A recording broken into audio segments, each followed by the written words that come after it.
वाजता उद्या निवडणुका डिक्लेअर होतील लोकसभेच्या. आचारसंहिता पण उद्या लागेल. महाविकास आघाडीचं अजून काही तयारी नाहीये. उलट भाजप एक पाऊल पुढे गेले. 20 उमेदवारांची नावं डिक्लेअर केली आहेत. काय होईल आणि तुमची तयारी कशी असेल आता उद्याच्या नंतर? बघा, आपण म्हणल्याप्रमाणे त्यांच्यामध्ये बी अजून तिढा आहे. त्यांना ज्या जागा वाटतात त्या जागा त्यांनी जाहीर केल्या. शिंदे गट आहे, अजितदादा गटाचे उमेदवार अजून ठरलेले नाहीत. म्हणजे त्यांची जी त्यांची आघाडीची बोलणी ती बी त्यांची युतीची बोलणी अजून पूर्ण झाली नाही. आणि काँग्रेस आणि मित्र पक्षांची चर्चा चालू आहे. आणि ह्याच्यामध्ये 2 दिवसात तोही निर्णय होईल. आचारसंहिता उद्या लागेल का परवा लागेल अजून मला काही सांगता नाही येणार. पण निवडणूक आयोगाने बैठक घेतली आणि त्या बैठकीत होऊ शकतं. आपल्याला माहिती आहे की निवडणूक आयोग एक मिटिंग होती आणि त्या मिटिंगमधनं ते जाहीर करतात. तर उद्या जाहीर होऊ शकतं असं आमचं मत आहे. पण काँग्रेस पक्ष सगळ्यांच्या विचाराला घेऊन, मित्रपक्षांच्या विचारात घेऊन जे उमेदवारी जाहीर थोड्या 2 दिवसात करू शकतात.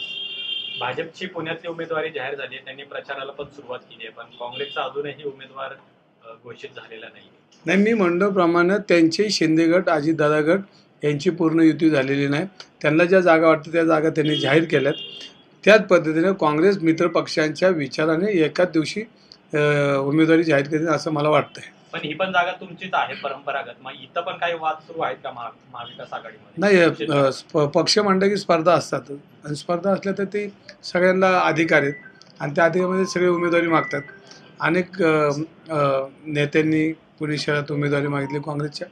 त्याच्यामध्ये काँग्रेस पक्ष ठरवून आणि उमेदवारी 2 दिवसात जाहीर होईल असं वाटतंय. तुम्ही पुण्यात महाविकास आघाडीच्या सगळ्या नेत्यांची भेट घेत आहेत. आज त्यांनी संजय राऊतांची भेट घेतली आहे. त्यांचं असं म्हणणं आहे की महाविकास आघाडीने मला पुण्याच्या लोकसभेसाठी उमेदवारी घोषित करावी यासाठी त्यांच्या या भेटीगाठी सुरू आहे. कोणाच्या? वसंत मोरे. नाही, आता शेवटी पक्ष जो आहे तो निर्णय पक्ष घेऊ शकतो. कोणाला पक्षात घ्यायचं, कोणाला उमेदवारी द्यायची हे पक्ष ठरवतो. पक्ष जो निर्णय घेईल तो शेवटी काँग्रेस पक्षाचा उमेदवार आपल्याला निवडून आणायचा आहे. मग उमेदवार म्हणण्यापेक्षा काँग्रेस पक्ष म्हणून आपल्याला लढायचं आहे. आणि लोकशाहीच्या विरोधात ज्या पद्धतीनं सध्याचं राजकारण चाललं आहे ह्याला थांबवण्याचं काम तुम्हाला, आम्हाला आणि सर्व जनतेला करायचं आहे. त्यामुळे उमेदवार कोण असण्यापेक्षा उमेदवार हा काँग्रेस पक्ष, मित्र पक्षाचा निवडून आला पाहिजे. त्यासाठी माझ्यासारखा कार्यकर्ता प्रयत्न करेल. तुम्ही पण इच्छुक आहे, तुमच्या नावाची पण चर्चा आहे. असं असताना वसंत मोरे जर महाविकास आघाडीमध्ये आले तर तुमची तयारी आहे का त्यांच्यासाठी? माझं म्हणणं आहे काँग्रेस पक्षाचे सगळे लोक निर्णय घेतील तो निर्णय योग्य असतो. कारण शेवटी काँग्रेस पक्ष हा वाढीच्या दृष्टीने अनेक लोक येत असतील तर त्यांना घेणं काम आहे. आणि त्यांना घेऊन काय शेवटी पक्ष निर्णय घेणार आहे.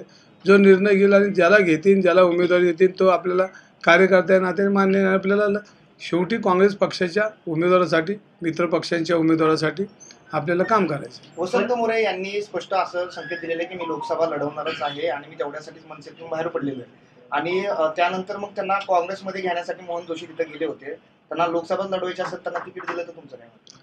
मी परत एकदा म्हणतो की काँग्रेस पक्षाचे नेते निर्णय घेतील.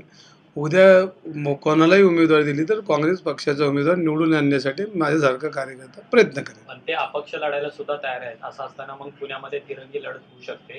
काँग्रेससाठी आणि महाविकास आघाडीसाठी वसंत मोरे आव्हान ठरणार नाहीत का त्यावेळी? बघा, लोकशाहीमध्ये कुणी उभं राहायचं त्याचे त्याचे अधिकार आहेत आणि मतदान करणं हे जनतेचा अधिकार आहे. मग मतदान राजा ठरवतो की कोणाला निवडून द्यायचं. त्यावेळेला मतदान राजा ज्याला निवडून द्यायचे